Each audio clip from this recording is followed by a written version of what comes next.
Welcome to the series of Solve Using No Pen. तो चलो let's start this video with the first question from the topic capacitors. In this question आपको एक circuit दिया गया है. This circuit को आपको रिजॉल्व करके net capacitance across A B बताना है. तो गाइज ये रहा वो सिस्टम. अगर मैं बात करूँ कैपेसिटेंसेस की तो गाइज यहाँ पे है 4 माइक्रोफैरड, यहाँ पे 4 माइक्रोफैरड, यहाँ पे 4, यहाँ पे 4 और यहाँ पे भी 4 माइक्रोफैरड.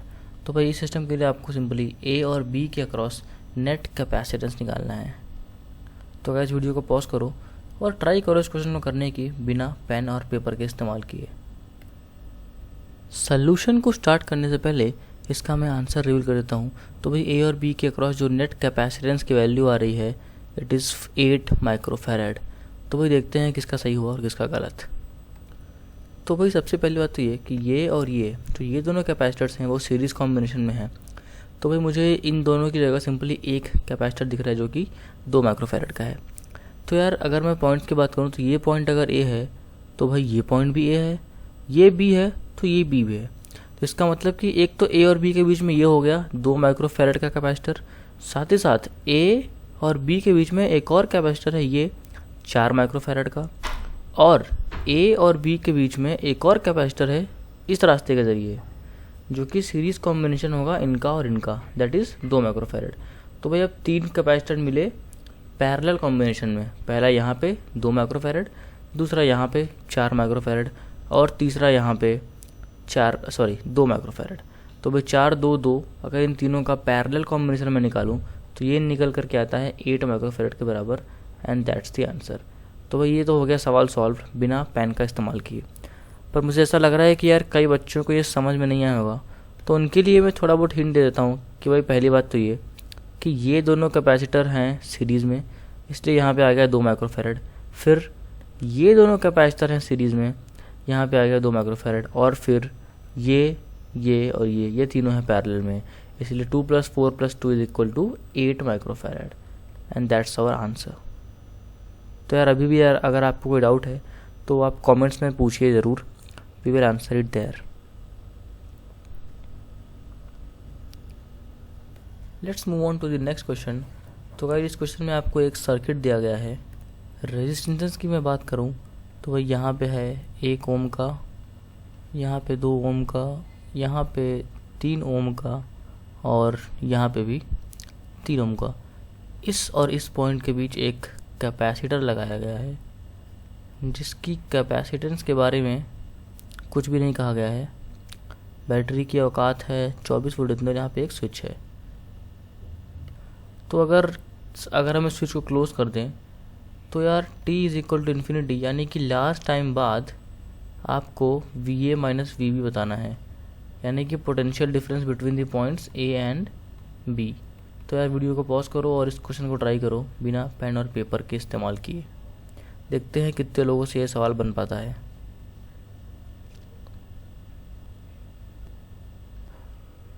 तो गाइस इस क्वेश्चन में आपको एक कैपेसिटर तो दिया हुआ था पर साथ ही साथ t = इन्फिनाइट भी दी हुई थी.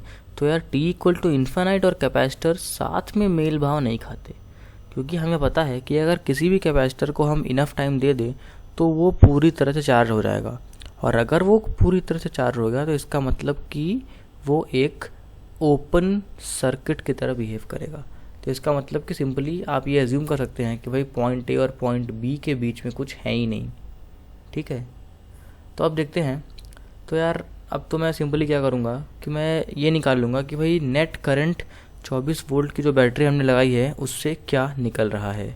और गाइस इसके लिए मुझे इस सर्किट का नेट रेजिस्टेंस निकालना पड़ेगा. तो यार आसान है. 1 और 2 ओम के रेजिस्टर हो गए सीरीज़ में, तो इनका हो गया 3 और 3 का 6, और 6 और 3 का पैरेलल कॉम्बिनेशन रेजिस्टेंस के केस में कितना रहेगा 6 3 का 18/9, दैट इज़ 2 ओम. तो भाई 2 ओम का है नेट रेजिस्टेंस, 24 ओम की वोल्टेज है. तो अगर करंट की मैं बात करूँ तो करंट हो जाएगा 24/2, दैट इज़ 12 एम्पियर. तो भैया 12 एम्पियर का करंट निकल रहा है यहाँ से. ठीक है, अब ये जो 12 एम्पियर का करंट है वो कुछ यहाँ और कुछ यहाँ जाएगा, और इसका डिवीज़न होगा रेजिस्टेंस के अकॉर्डिंग. तो भाई रेजिस्टेंस का रेशियो है ऊपर वाले पार्ट और नीचे वाले पार्ट का 1:2.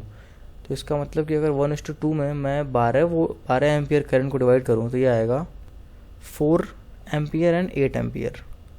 तो भाई इसका मतलब कि ऊपर वाले ब्रांच में 8 एम्पियर करंट जाएगा और नीचे वाले ब्रांच में 4 एम्पियर करंट।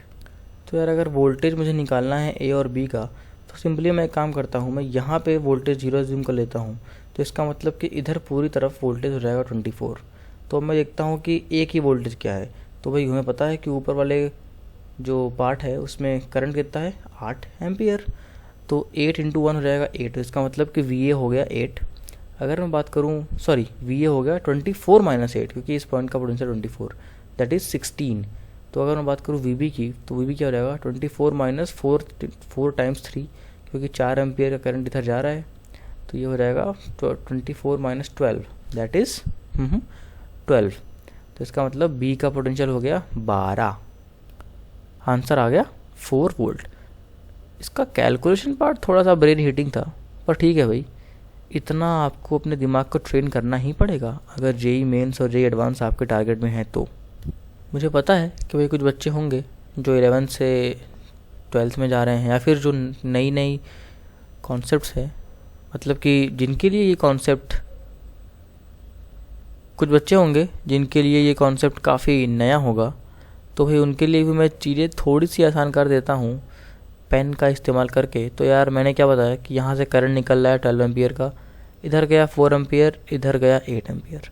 तो अगर मैं बात करूँ पोटेंशियल की, तो यहाँ पे पोटेंशियल हमने 0 जूम किया, इसलिए यहाँ के हर पॉइंट पे है 24 और 24। तो 24 माइनस इसके क्रॉस पोटेंशियल, दैट इज़ 8, और यहाँ क्या ये हो जाएगा ए का पोटेंशियल, दैट इज़ 16। 24 - 4 = 12, यहाँ का पोटेंशियल आ जाएगा 12।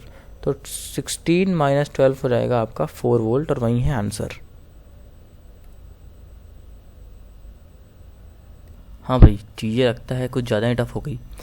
तो चलिए करते हैं अगला सवाल। थोड़ा सा आसान है ये सवाल। तो यार क्वेश्चन में कह रहा है कि एक पैरेलल प्लेट कैपेसिटर दिया गया है जिसका कैपेसिटेंस आपको सी दिया गया है। डिस्टेंस बिटवीन द प्लेट को अगर हम डबल कर दें, डिस्टेंस बिटवीन द प्लेट्स को अगर हम डबल कर दें, और एरिया ऑफ क्रॉस सेक्शन को अगर हम एरिया ऑफ क्रॉस सेक्शन को सिंपली फिल कर दें किसी डाई इलेक्ट्रिक मटेरियल से जिसकी डाइलेक्ट्रिक कांस्टेंट की वैल्यू है 3, ठीक है। तो भाई सिंपली आपको बताना है capacity of new condenser, that is C dash. Capacitor को ही हम कंडेंसर बोलते हैं। तो ठीक है यार, वीडियो को पॉज करो और इस क्वेश्चन को ट्राई करो। उतना भी टफ सवाल नहीं है ये। तो भाई चलिए देखते हैं इसका सलूशन।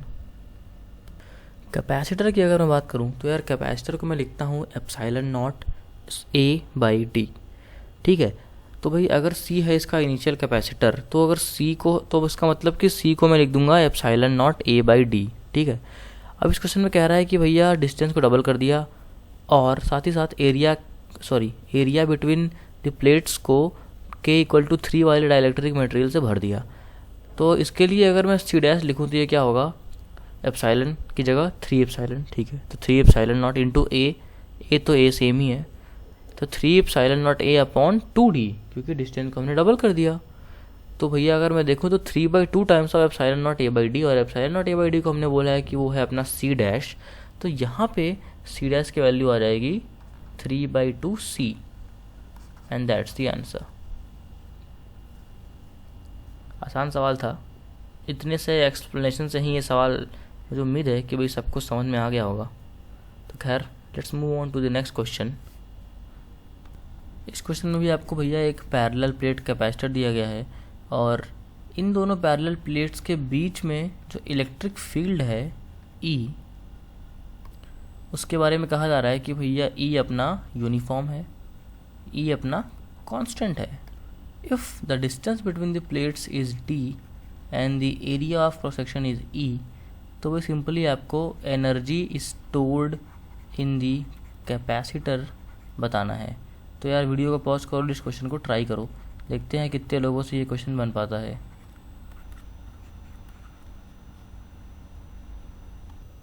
तो भाई हमें पता है कि एनर्जी स्टोर्ड इन कैपेसिटर को हम लिखते हैं ½ CV²। पर भाई बात तो ये है कि हमें यहाँ पे सी और वी के टर्म्स में आंसर नहीं करना है। तो ये पूरा क्वेश्चन इसी के बारे में था कि क्या आप इस ट्रांसफॉर्मेशन को झेल पाते हो। हाँ भाई बिल्कुल झेलेंगे। तो यार पहली बात तो सी, तो सी को तो हम लिख देंगे epsilon not a by D, ठीक है, सी का काम हो गया। तो half epsilon not a by D, ठीक है। अब आते हैं वी स्क्वायर पे। वी, तो यार वी को हम लिख सकते हैं electric field E into distance, क्योंकि हमें पता है कि वी को हम लिखते हैं negative of integral E into D x. तो यहाँ पे वी की वैल्यू हम लिख देंगे ई इंटू टी, और हमें यहाँ पे आंसर देना है ई डी और ए और एप्सिलॉन नॉट के टर्म्स में ही। तो वही पहले आ गया था अपना half epsilon not a by D, और इसको आप मल्टीप्लाई कर दो इलेक्ट्रिक फील्ड का स्क्वायर इनटू डी का स्क्वायर से। तो ये हो जाएगा आपका final answer for the energy stored in capacitor. तो यार कमेंट करके बताओ कि कितने लोगों ने इस सवाल को कर लिया बिना पेन का इस्तेमाल किए। Let's move on to the next question. तो अगर इस क्वेश्चन में आपको एक पैरेलल प्लेट कैपेसिटर दिया गया है, और इन दोनों पैरेलल प्लेट्स कैपेसिटर के बीच में जो स्पेस है उसके बीच में एक पॉइंट P है। तो यार कहा जा रहा है कि अगर मान लो कि पॉइंट A प्लेट नंबर 1 से प्लेट नंबर 2 की तरफ जाता है, तो इस दरम्यान आपको force acting on particle P versus the distance from point 1 two point 2 का ग्राफ प्लॉट करना है। तो यार वीडियो को पॉज करो और बताओ कि ग्राफ का नेचर क्या है। वैसे ग्राफ प्लॉट कर पाना मन में संभव है, पर हो सकता है कि मैं आपको बता ना पाऊँ। खैर ठीक है, उतने से काम के लिए मैं पेन का यूज़ यहाँ पे कर लूँगा। पर हाँ भाई, ग्राफ को तो पूरी तरह से आपको मन में ही प्लॉट करना है। ऐसा नहीं कि अब आप एक क्वेश्चन लिख रहे हो, फिर उसको इधर उधर कर रहे हो, फिर उसके बाद आप बता रहे हो कि हाँ ये क्वेश्चन है इसलिए ग्राफ ये है। ना, ये काम नहीं करना भाई। ये काम अगर करना भी है तो यही काम तो आपको मन में करना है। तो भाई चलो सॉल्व करते हैं इस क्वेश्चन को। तो यार फोर्स की बात कर रहा है। फोर्स क्या होता है? फोर्स यहाँ पे ऑब्वियस सी बात है, इलेक्ट्रिक फोर्स लगेगा। ग्रेविटेशनल फोर्स को तो हम कंसिडर नहीं करने वाले। और अगर इलेक्ट्रिकल फोर्स की बात करूँ तो इसको हम लिख सकते हैं Q into E, that is electric field into charge on the particle P। तो भाई इलेक्ट्रिक फील्ड पे सारी बातें डिपेंड करेंगी, क्योंकि मैं बात करूँ अगर पॉइंट P के चार्ज की, तो यार चार्ज तो कांस्टेंट है, क्योंकि क्वेश्चन में ऐसा कहा नहीं जा रहा है खास कि चार्ज वगैरह वेरी करेगा। तो कॉमन सेंस से हम इतना जिम कर लेंगे कि भाई जो चार्ज है पॉइंट P पे वो एक कांस्टेंट वैल्यू है। तो Q इंटू ई ये हो गया फोर्स। तो सिंपली अगर मैं इलेक्ट्रिक फील्ड का वेरिएशन दिखा दूँ D से, तो क्या अपना काम हो जाएगा? हाँ हो जाएगा। तो चलिए भाई, अब हमें पता है कि यार इन दोनों प्लेट्स के बीच की जो डिस्टेंस होती है वो इतनी छोटी होती है कि अगर इस गैप में अगर आप कोई पॉइंट P अज्यूम करोगे तो उसके लिए ये दोनों ही प्लेट जो हैं वो इनफाइनाइटली लार्ज प्लेन की तरह माने जाएंगे। और हमें पता है कि अगर कोई इनफाइनाइटली लार्ज प्लेट है, चार्ज प्लेट, तो उसके लिए इलेक्ट्रिक फील्ड की जो वैल्यू होती है वो कांस्टेंट होती है, और वो होती है सिग्मा अपॉन 2 एप्सिलॉन नॉट। तो इसका मतलब कि भैया इलेक्ट्रिक फील्ड तो कांस्टेंट है, डी से कोई फ़र्क ही नहीं पड़ता। तो इलेक्ट्रिक फील्ड वर्सेस डी का जो ग्राफ होगा वो एक स्ट्रेट लाइन ग्राफ होगा, straight line parallel to X axis वाला ग्राफ होगा। तो यार अगर मैं ग्राफ को बनाऊं तो ग्राफ कुछ इस तरह से आएगा। तो अगर इसे मैं बोल रहा हूँ फोर्स, इसे मैं बोल रहा हूँ डिस्टेंस, तो graph will be a straight line parallel to X axis कुछ इस तरह से, एंड दैट्स आवर आंसर। तो यार इस वीडियो को यहीं ख़त्म करते हैं। कमेंट करके बताओ कि इतने सवालों में से आपसे कितने सवाल ओरली हो गए, और कितने सवालों के लिए आपको पेन, पेपर या फिर किसी भी एक्सटर्नल सपोर्ट का हेल्प लेना पड़ा। Till then all the best for your JEE preparation.